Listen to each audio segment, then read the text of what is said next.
Welcome to English literature class, my dear students of class 10th. Now, at present, you are studying Act 4, Scene 1. Here, the speech of Duke. You see here, line number 120. Enter Nerissa dressed like a lawyer's clerk. Duke says, "Came you from Padua? From Bellario?" Nerissa, "From both, my lord. Bellario greets your grace." "Came you from Padua? From Bellario?"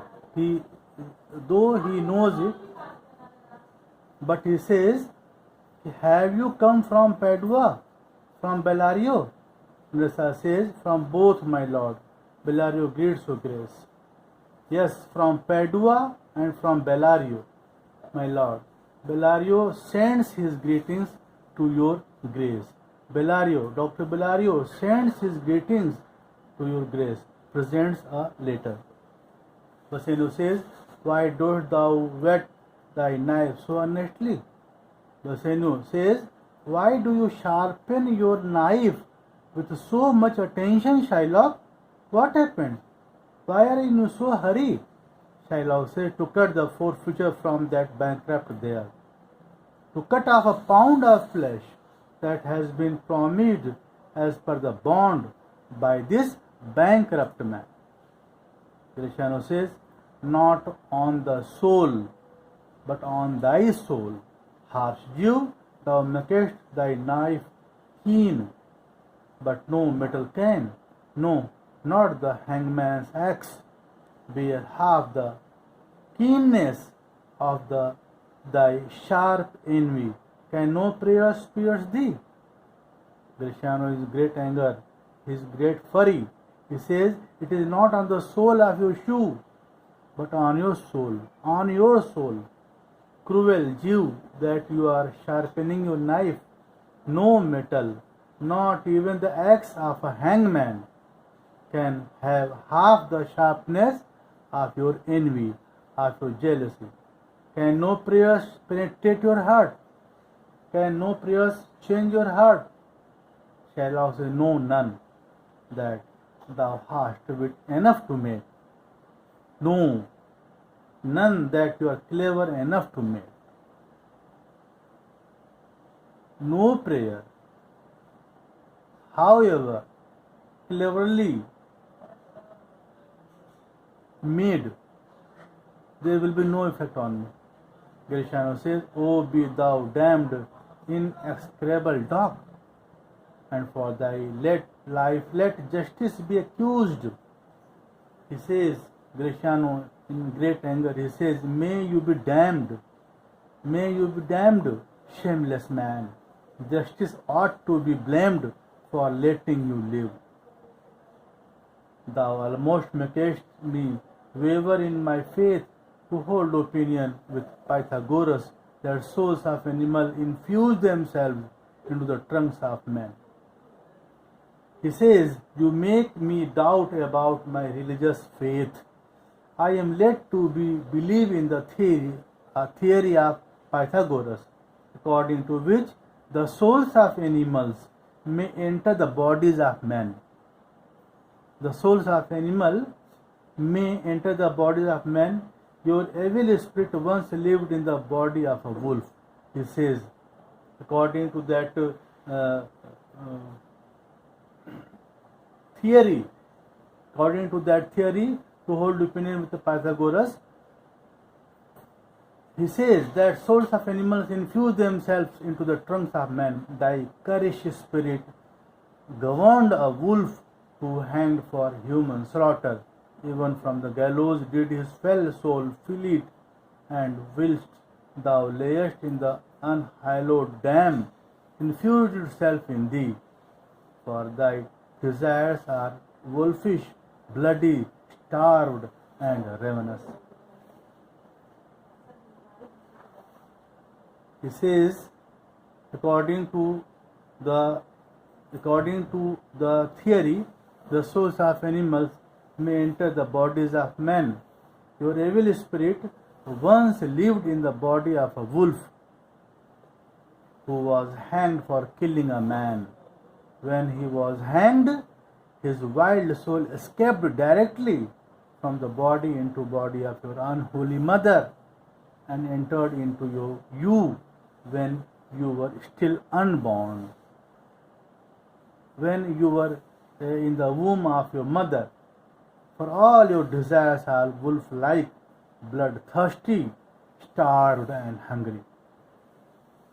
Shylock says, till thou canst rail the seal from off my bond, thou but offendest thy lungs to speak so loud. Prepare thy wit, good youth, or it will fall to cureless ruin. I stand here forlorn. Until your abusive words destroy the legal safeguard from my agreement, you are only hurting your lungs by speaking like this. Come to your senses. Young man, come to your senses, or you will destroy yourself. I am here to claim justice only, and nothing else. Duke says, this letter from Bellario doth commend a young and learned doctor to our court. Where is he? It is written in this letter that Bellario recommends a young learned lawyer to our court. Where is he? It says, he attendeth here hard by to know your answer, whether you will admit him. It says, he is just close by. He is waiting for your answer to know whether you will use his services or not. Duke says, with all my heart, some 3 or 4 of you go. Give him courteous conduct to this place. Meantime, the court shall hear Bellario's letter. Duke says, with all my heart, 3 or 4 of you escort him here with civil courtesy. Meanwhile, I will have Bellario's letter read to the court. Clerk reads the letter. Your graceful shall understand that at the receipt of your letter I am very sick, but in the instant that your messenger came, in loving visitation was with me a young doctor of Rome. His name is Balthazar. It was written in the letter. Clerk reads it. Your grace will understand that I am very ill at the time of receiving your letter. However, at the moment your messenger arrived, there was with me on a friendly visit a young doctor called Balthazar from Rome.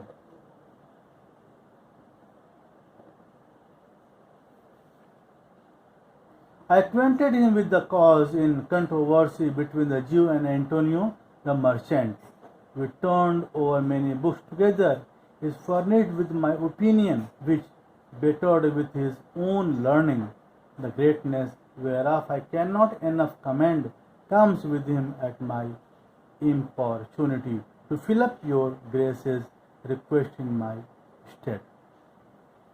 He says, I informed him about the nature of the case between the Jew and Antonio the merchant. We consulted many law books. He is aware of my opinion about the case, along with the vast knowledge, the depth of which I cannot praise adequately, sufficiently. He says, I beseech you, let this lack of yours be no impediment to let him lack a reverent estimation. For I never knew so young a body with so old a head. I leave him to your gracious acceptance, whose trial shall better publish his commendation. He says that instead of my visit to you, he brings my opinion with him at my request to carry out your grace's request. Let not his young age make you withhold your highest esteem for him. I have never known a young man with such deep thinking. I request you to accept him and try him then it will be seen how much better he is than my praise. Duke says, you hear the learned Bellario, what he writes, and here I take it is the doctor come. Duke says, you heard what the learned Bellario has written. I think here comes the doctor himself. Though he is absent, he did not come here, but I think he himself came here. And what after that, enter Portia dressed like a doctor of laws. You will study in lecture number 4. Thank you, students. Thank you so much.